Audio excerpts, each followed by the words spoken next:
Yeah, what's good, Josh? Your man, the Bigga P, and here to share my thoughts on the Superfly 2 card from last night.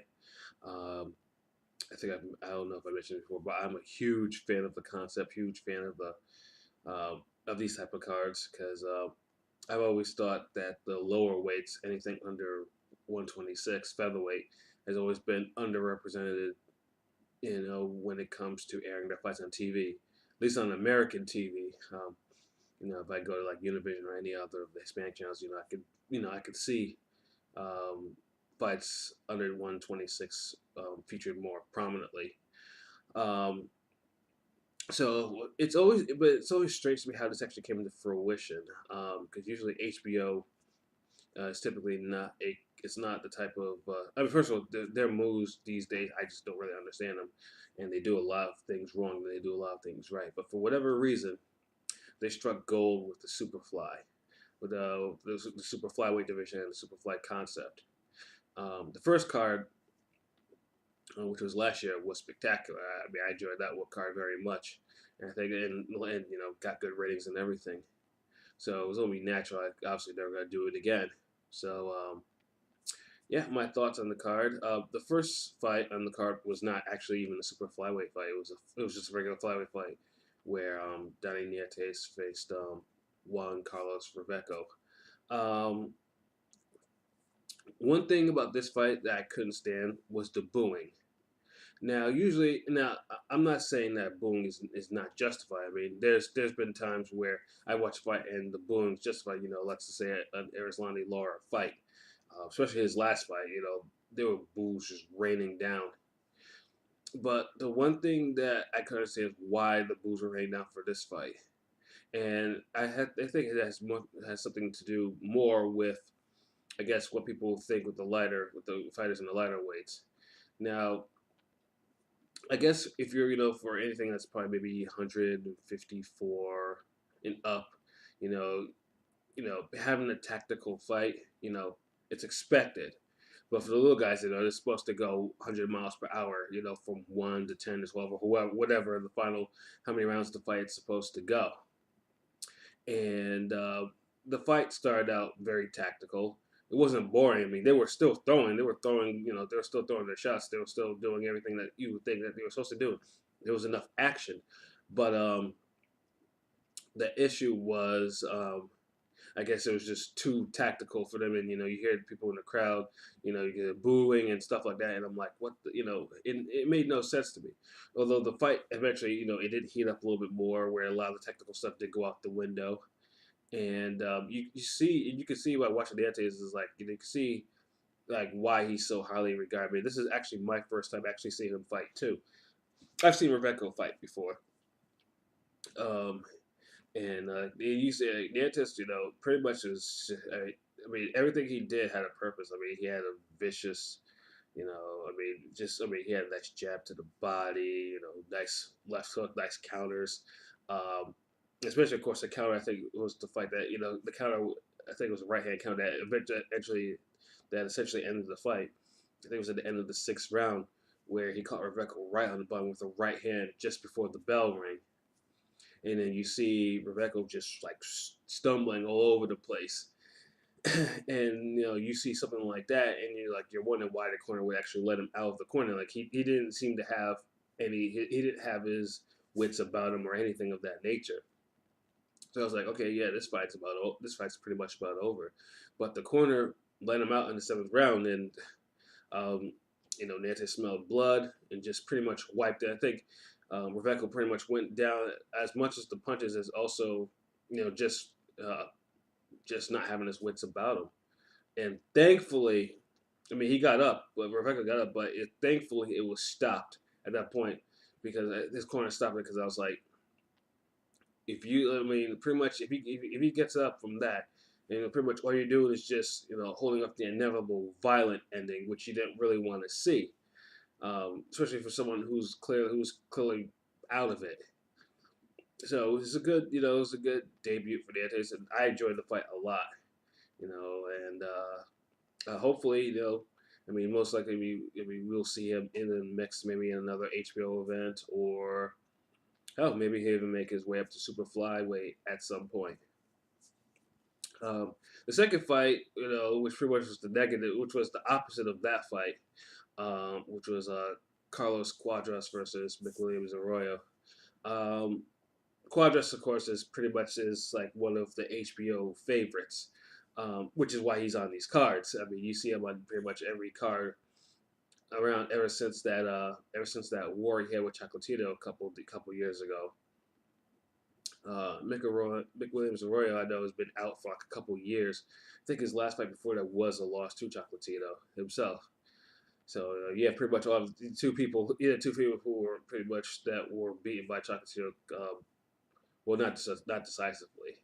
The fight pretty much was the opposite. They were throwing from the first bell. What was surprising though to me was Arroyo was actually hurting Cuadras over and over and over again in the first round. And I'm thinking to myself, wow, maybe those fights are caught up to him.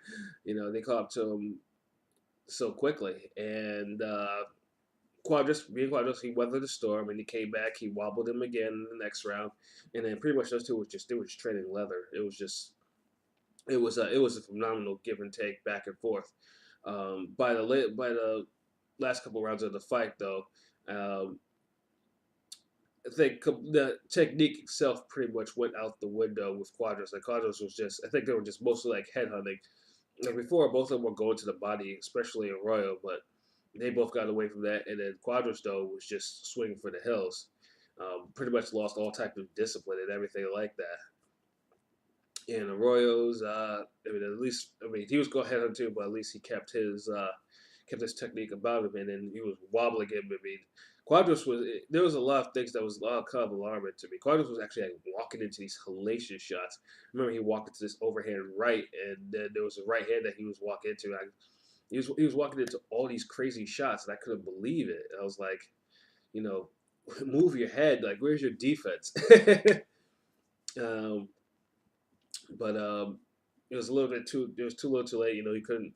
I mean, although he did, rock a rail here and there, I think it was just a little bit too late, and Rail got the upset win, and deservedly. Hopefully, will probably give himself a big fight.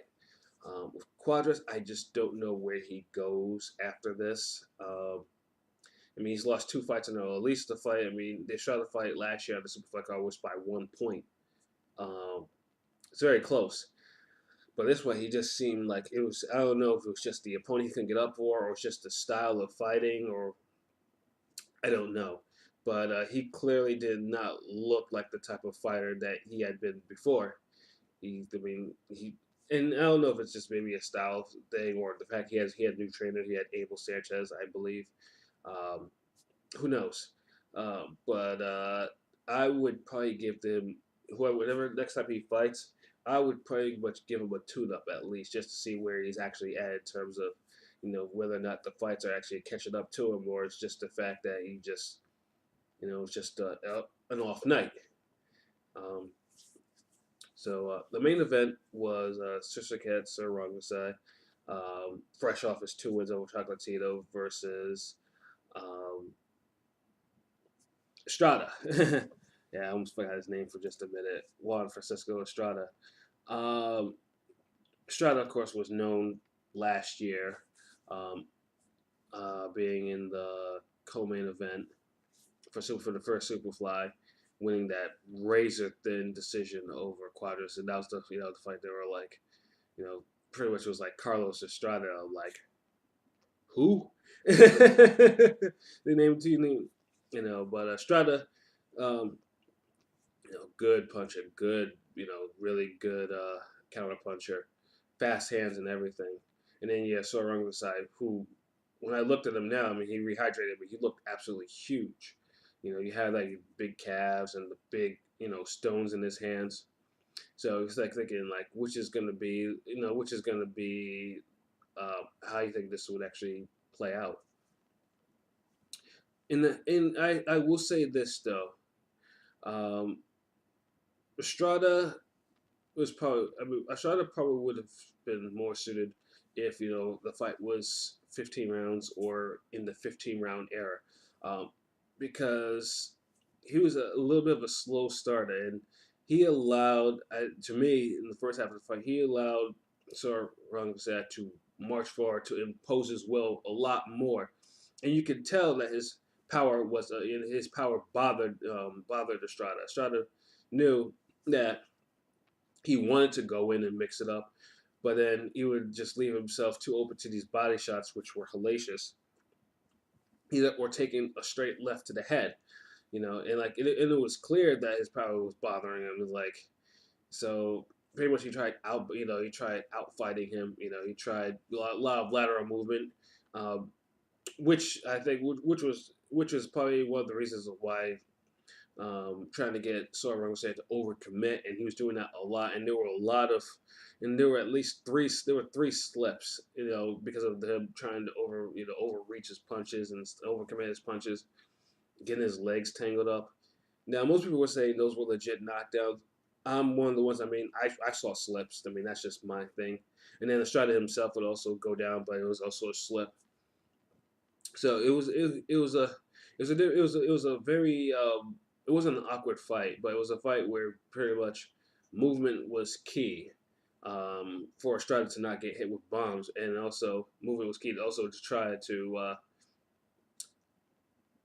try to at least try to set up some actual punches. Uh, the problem though with Estrada though is he wasn't also not getting Sir Rungvisai's respect in the fight. I mean, yeah, he left some combinations, but he wasn't standing toe to toe. He wasn't stopping him from actually moving forward. And I think that's where a lot of the judges saw was scoring the aggression for Song of Fight. He was just moving forward. But as the fight wore on, I think Sor Rungvisai started to get tired a little bit, and I think this is where Estrada, started turning up, um, beautifully. I mean, I think he took more chances, even as he got caught. He still took more chances, and that final 12th round, where you're like thinking that this fight is super close. Estrada went for broke and clearly had Sor Rungvisai like rocking and rolling all around the ring, even though and to me that was definitely a round of the year candidate.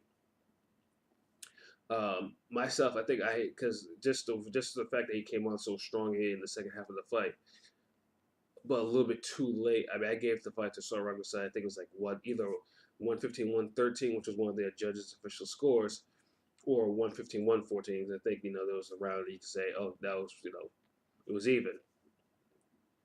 Um, And then looks at the other judge, and he had one of the judges had at 114 even, and then you had another card which I thought was a terrible card at 117, 111. That was a nonsense card. I mean, at best you could probably give the fight maybe a 116, 113 type of score. 116, 112 will probably be 116, 112 will probably be pushing it. 117, 111 is just not happening. No, it's not happening at all. But Sor he got the win. It was a great fight, great war. Not fight of the year candidate to me. It needed a little bit more ebb and flow in that case. But it was a damn good fight. So Sor of course, now is down. He picked up the ring belt, and most likely, hopefully, I mean, we'll probably see him. Hopefully, I mean, he deserves to get a bigger payday. I mean, maybe on the Triple G Canelo 2 card if it's not too soon for him to get back in the ring, or hey, I'd even love to see a rematch of this just to see how it will play out. But yeah, overall, it was a wonderful night of fights. HBO usually they usually do right on their first the first cards of the year, and that was more than more entertaining. Like, obviously, if you weren't entertained by this card, then you're probably just either not a boxing fan or you you know, just not a boxing fan. Period. So, till next week. Peace.